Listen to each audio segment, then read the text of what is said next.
Eu sou o Elimar, músico profissional.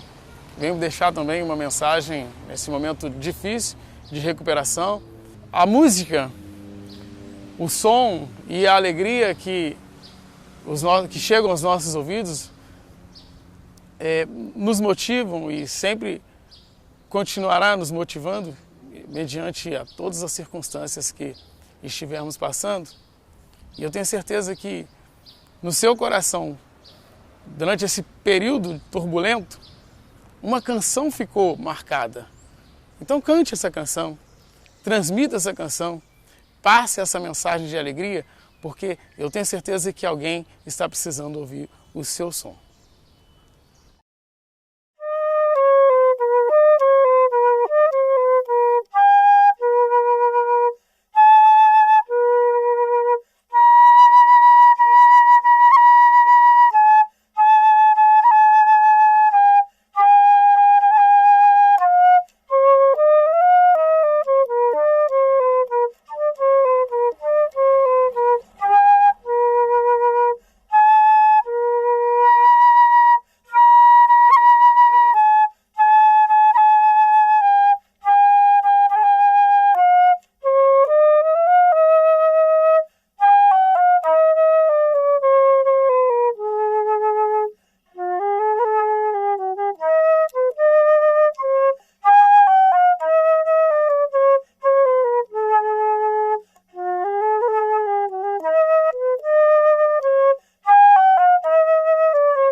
Alô pessoal, agora eu vou falar um pouco sobre a Resende de 60 do século XIX.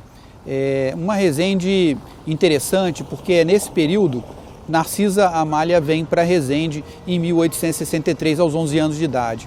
Então é interessante a gente saber como era essa cidade na década de 60 do século XIX. Estamos na Rua da Misericórdia, hoje a Rua Eduardo Cotrim. É uma rua importante para a história de Resende. Aqui moravam as pessoas gradas da cidade, as pessoas que tinham um pouco melhor de condições. Era a rua mais importante porque ela ia dar exatamente na Santa Casa de Misericórdia e por isso se chamava Rua da Misericórdia. Aqui morou personagens importantes da nossa história e eram oriundos dessa riqueza do café.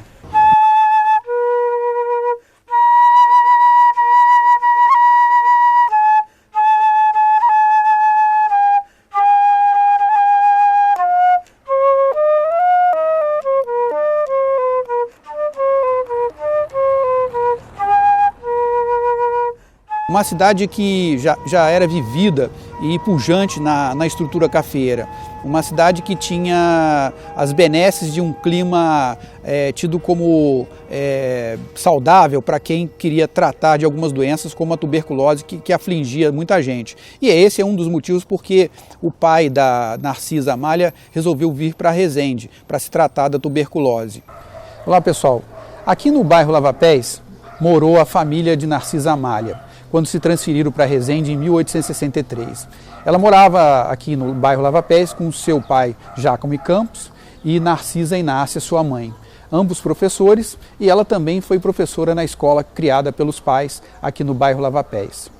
Aqui nesse bairro funcionou duas escolas, uma do lado direito era para os meninos e uma do lado esquerdo funcionava as meninas, né?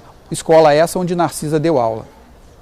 Então, a nossa cidade ela tinha essa visão de acolhimento, não só daqueles que estavam doentes, mas também da sua própria pujança em termos econômicos. Então, o Zaluar era um viajante do século XIX, quando veio para cá nos anos 60, fala de uma cidade pujante, de uma cidade forte no comércio, uma cidade que tinha um interesse muito grande da província do Rio de Janeiro como um todo, pela sua pujança econômica, pela estrutura da sua sociedade e da própria cidade nesse interior da província do Rio de Janeiro, né? Muitas pessoas lembram muito de Vassouras, mas Resende era muito mais pujante em alguns aspectos do que Vassouras. Até porque o número nosso de produtores de café era muito maior.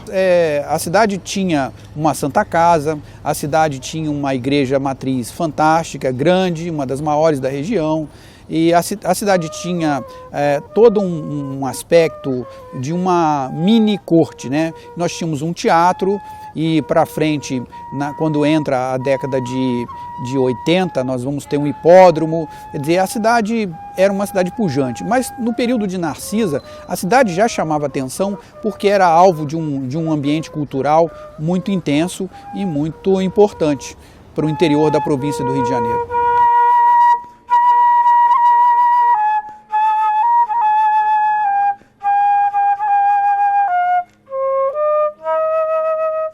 Nesse ambiente de efervescência cultural de Resende e tudo, Resende entra em destaque tanto na província como no Brasil em relação a essa produção literária, não só de Narcisa, mas de outros poetas que existiam na nossa região aqui. Mas ela é o foco por ser mulher, né, também, acima de tudo, né?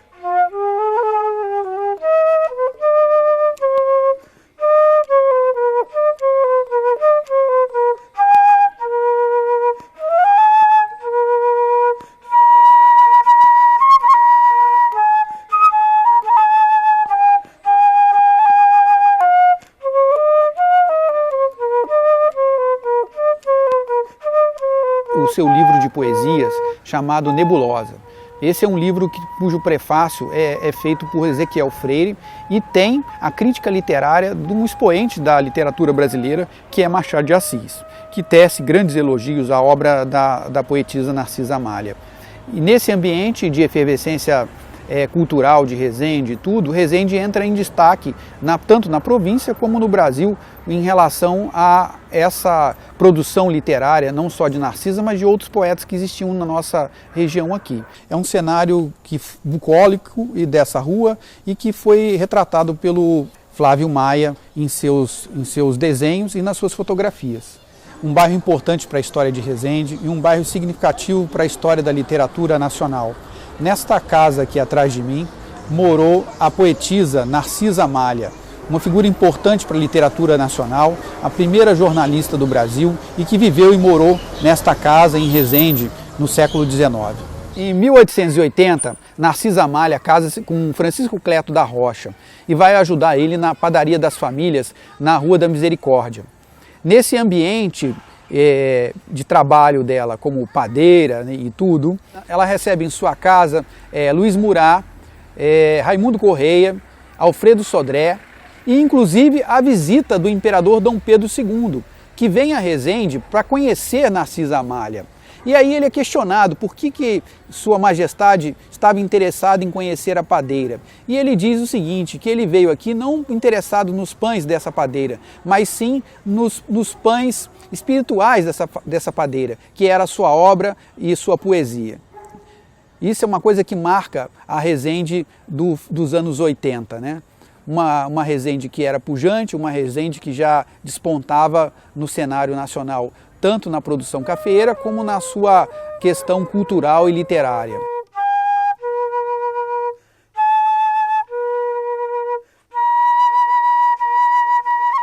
Porque sou forte? Dirás que é falso? Não, é certo. Desço ao fundo da alma toda vez que hesito. Cada vez que uma lágrima ou que um grito trai-me a angústia, ao sentir que desfaleço. É todo assombro, todo amor. Confesso, o limiar desse país bendito. Cruzo, aguardam-me as festas do infinito. O horror da vida, deslumbrada, esqueço. É que há dentro vales, céus, alturas, que o olhar do mundo não macula.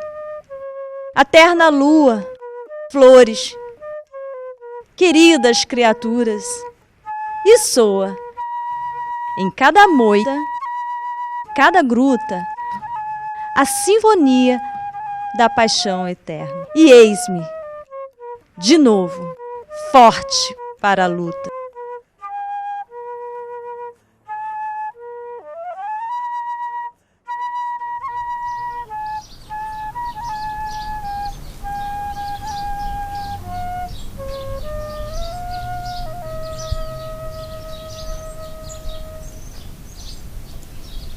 Olá, me chamo Josi Costa, sou atriz, resendense e estou aqui para falar para vocês a experiência de estar transmitindo um pouco da nossa história, da nossa cultura. Como é lindo, né? Recuperar essa essência, apesar deste momento tão difícil que estamos passando. Poder trazer para vocês um pouco do alento, um pouco da empatia, desse momento tão difícil para cada família. Deixo aqui meu carinho, daquelas que não vão poder assistir, mas que tem certeza, de coração e de alma, estarão presentes.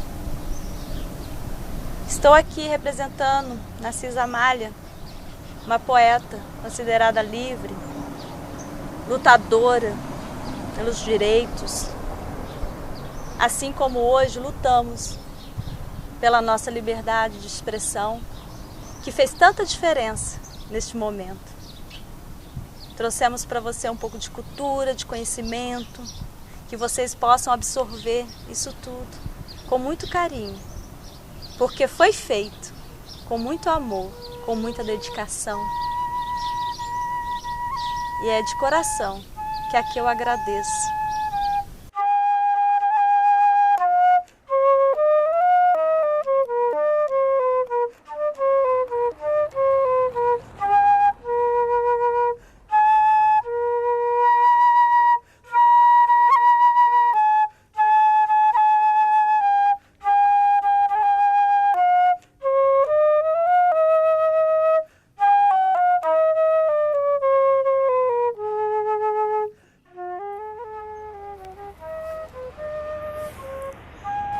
Nós estamos na Praça Central, na Praça da Matriz de Resende, e não pode haver melhor lugar para falar do Flávio Maia do que este ambiente.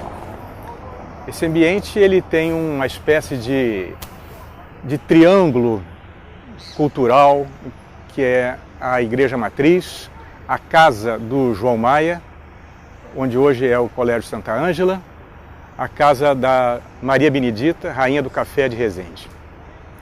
Essa família do Flávio é uma família bastante ilustre, há vários títulos, mas para nós importante é fixar a contribuição historiográfica dessa família. Meu nome é Luiz Felipe Maia Pimentel, sou sobrinho neto do Flávio Maia. O Flávio é o caçula de uma família de 14 irmãos. Ao nascer, sua mãe, Janina, faleceu no parto. E ele foi criado, vamos dizer assim, pelo meu avô, que era o mais velho dos irmãos, com 13 anos de diferença, o Joaquim Maia. E ele participa ativamente da criação e educação do Flávio ao longo da sua vida. O pai, o seu Clodomiro Maia, tinha seus afazeres, não tinha tempo de ficar cuidando daquela prole de filhos. Então quem cuidou dos filhos praticamente foi a irmã mais velha, a Laura, e o meu avô, o Joaquim, que era uma distância de 1 ano entre cada um dos filhos. Por conta dessa criação do meu avô com o Flávio, eles criaram um vínculo, uma relação muito forte. O avô do Flávio, o João Maia, é o nosso principal historiador e morou exatamente ali, onde hoje é o Colégio Santa Ângela. Esta rua que nós temos aqui era chamada Rua de Baixo. Nela morou o nosso primeiro vigário, o padre Felipe Teixeira Pinto, aquele que trouxe a imagem da Nossa Senhora da Conceição. O casarão da Dona Maria Benedita é o primeiro sobrado da cidade, reflete o apogeu do café. Quando a gente fala da convivência da família Maia em Resende, você tem que imaginar Resende como esse centro histórico se desenvolvia. Nós estamos aqui conversando na Praça do Centenário e essa Praça do Centenário foi motivo de um evento que, por volta de 1910, um ano antes do Flávio nascer, é a passagem do cometa de Halley. Com a passagem do cometa de Halley, contam os antigos que a noite virou dia. A cidade foi iluminada pelo cometa de uma forma assim assustadora e as pessoas se reuniram aqui na pracinha, deram as mãos, começaram a rezar juntos, achando que era o fim do mundo, que iam morrer todos juntos. Então, já que era para ter o fim do mundo, que iam morrer rezando. E é um fato marcante desse local que a gente está aqui conversando com vocês, que é a Praça do Centenário. Um fato curioso que meu avô contava sempre para a gente é que ele foi prefeito de Resende durante o Estado Novo, em 1937, e ele, por ocasião, ele foi a São Paulo e comprou um forno elétrico. Ele deu esse forno elétrico na casa para minha avó e no primeiro dia que a minha avó usou o forno elétrico, a luz da cidade caiu. Quando a luz da cidade caiu, no dia seguinte, quando ele chega para trabalhar na prefeitura, o camarada que cuidava da companhia de hidrelétrica aqui, chamou ele num canto e falou: "Seu Joaquim, preciso falar uma coisa séria com o senhor." O que foi? Então, tem alguém usando alguma coisa muito potente que está derrubando a luz da cidade. Ele, na mesma hora, sacou: é o forno que eu comprei. Aí ele chegou em casa e falou: "Clarice, você não sabe o que aconteceu. Quando você ligou o forno elétrico, a luz da cidade caiu. E o ciclano lá reclamou comigo que a luz está caindo." Ela: "Meu Deus, a gente não sabia que não podia usar." Resultado: ela morreu em 94 e nunca mais usou o forno elétrico com medo da luz da cidade cair.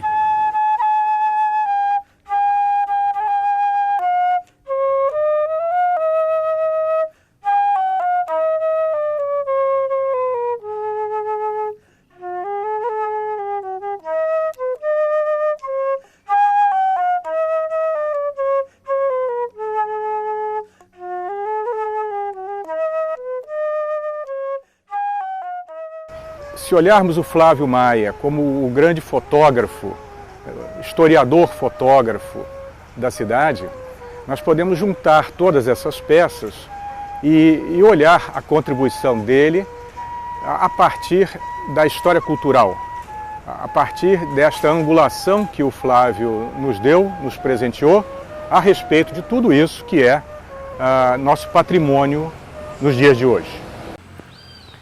Ele, quando adolescente, conheceu um fotógrafo que ele apresentou as primeiras noções de fotografia e ele ficava atrás desse senhor, que eu não tenho certeza do nome.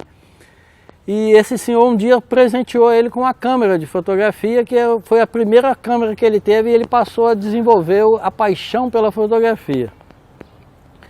Mais tarde ele se torna profissional de fotografia. Ele tinha um estúdio onde tirava fotografia de familiares, etc e tal, mas ele se especializou mesmo em tirar fotos de Resende. Ele amava tirar fotos da vida cotidiana de Resende, da paisagem de Resende. E uma das suas fotos mais marcantes é a foto do incêndio da Igreja Matriz. onde a foto mais icônica dele, nesse momento, é a foto que ele tira com o padre Ludovico parado na frente da igreja, a igreja toda destruída, ele por detrás do padre Ludovico tira uma foto do padre Ludovico observando a nave da igreja, tudo arrasado, desmoronado, queimado. E durante o incêndio ele corre com seus equipamentos na ponte velha, sobe na estrutura metálica da ponte e faz algumas fotos do incêndio, sendo que todo o acervo dele com relação a incêndio da Igreja Matriz, quem tem fotos de Resende da Igreja Matriz foram batidas por Flávio Maia. Ele tinha uma característica de todas as fotos que ele batia, ele assinava as fotos embaixo, quando ele revelava, você vê as fotos embaixo à direita, escrito Flávio, que foi o Flávio que tirou aquelas fotos. Ele desenvolveu a vida dele toda como fotógrafo da cidade e dali ele tirou seu sustento e viveu a vida inteira. Ele era casado com a senhora do Elfa, não tiveram filhos e viviam um para o outro o tempo todo sem qualquer tipo de relacionamento social. Ao final, quando os irmãos foram morrendo, já velhos, só sobraram os dois, o Joaquim e o Flávio.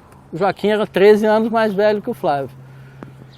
E nessa convivência que eles tinham, o Flávio era muito difícil, ele tinha um gênio muito difícil, ele não era de participar de vida social, ele não era de participar de encontros familiares, essas coisas todas, e o meu avô era o único que ele recebia na casa dele constantemente. E por conta disso, quando o meu avô teve já com 94 anos de idade, veio ter um infarto, meu avô foi para Santa Casa e morreu.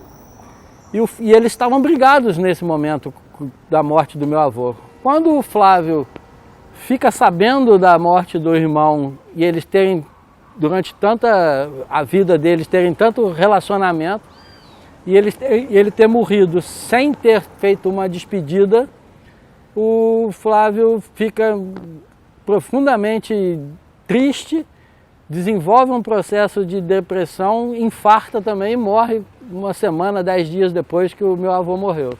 Para pesquisa historiográfica, poucos documentos são tão valiosos quanto as fotografias de época. São documentos de primeira grandeza, são fontes primárias que descrevem não apenas o olhar do fotógrafo, mas também os estilos de arquitetura, também bastante da história econômica do lugar, pelo uso do material, pela importação da mão de obra técnica e de tudo aquilo que é nosso, como disse, patrimônio cotidiano. Se a gente passeia pela história da cidade, mais do que pelas ruas, é devido principalmente a esse imaginário que nos foi legado pelo fotógrafo, pelo Flávio Maia. Houve alguns pontos de inflexão na história arquitetônica, na história urbanística, né? E o Flávio pegou no século XX os principais pontos de inflexão. A reforma do prefeito Botafogo, aqui nessa mesma praça, nos idos de 1913, existem muitas cenas capturadas pelo Flávio nesse momento. Depois a vinda da própria Academia Militar. Agora, eu gostaria de lembrar que um fotógrafo não se faz da noite para o dia. É preciso uma educação da sensibilidade, é preciso uma educação do olhar dele, obviamente o manejo do equipamento, né? Mas do ponto de vista da educação do Flávio, existem alguns nomes ilustres da família Maia, além do João Maia, como o Clodomiro Maia, né? Como o Arsênio Maia, que foram figuras importantíssimas de inteligência, de humor, né? De cultura, né? Humor é também cultura. E certamente o menino Flávio habituou-se a valorizar o patrimônio cultural, o patrimônio histórico dentro desse ambiente, que foi um ambiente qualificado pelas suas educadoras e pelos seus familiares. Isso não pode deixar de ser aqui registrado, porque o acervo fotográfico produzido pelo Flávio não é apenas hoje um objeto inestimável de fonte historiográfica para a cidade. Então, para as pessoas que hoje se interessam por história, por cultura, chamemos a atenção para o aspecto da educação patrimonial, mais do que os eventos. Hoje se confunde a cultura principalmente com os eventos, com a produção dos eventos, quando a questão patrimonial ela está intimamente ligada à cidadania e à educação de um povo para tomar conta da sua cidade.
Olá, eu sou o ator Maurício Noronha.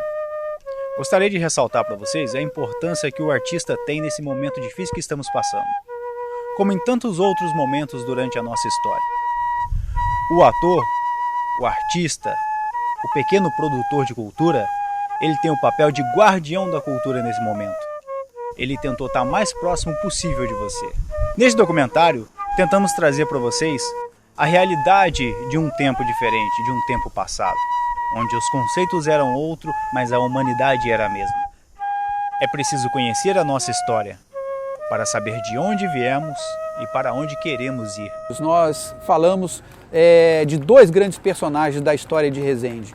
Uma, a poetisa, a mulher que era a maga da literatura, né, da palavra.